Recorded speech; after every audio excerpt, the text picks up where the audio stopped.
এই আমাদের সাহেবের ব্রেকফাস্ট, কিশমিশ, গুড়, ছোলা, কাজু। কিশমিশ, ছোলা, গুড়, কাজু। আর এটা কি দিলেন? আচ্ছা, ছোলা ভিজে জলটা হচ্ছে ব্রেকফাস্ট। এটা যেটা ছোলা ভিজে ছিল সে ছোলার জলটা খাবে, তারপরে হরলিক্স। এই যে ব্রেকফাস্ট আমাদের সাহেবের ব্রেকফাস্ট।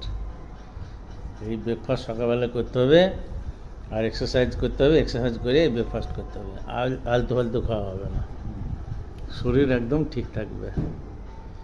দেখেন, ছোলা সিদ্ধ খাওয়ার পরে আবার ডিম সিদ্ধ, তারপর আবার হরলিক্স আসবে। এই হচ্ছে ব্রেকফাস্ট। দেখেন, দিয়ে এটা খাওয়া হয়ে গেল, তারপর আবার হরলিক্স আর ওই ছোলার জলটা খেতে হবে, খেয়ে হরলিক্স। এই হচ্ছে ব্রেকফাস্ট। আমার বিহাই বরুণ ঘোষ, নায়ক সুবেদার, রিটায়ার্ড ম্যাডাম দাঁড়িয়ে আছে। এই হচ্ছে ব্রেকফাস্ট। দেখেন শরীর দেখেন কীরকম গঠন হয়ে আছে। এইসব ব্রেকফাস্ট করলে তো গঠন থাকবেই। অনেক বয়স।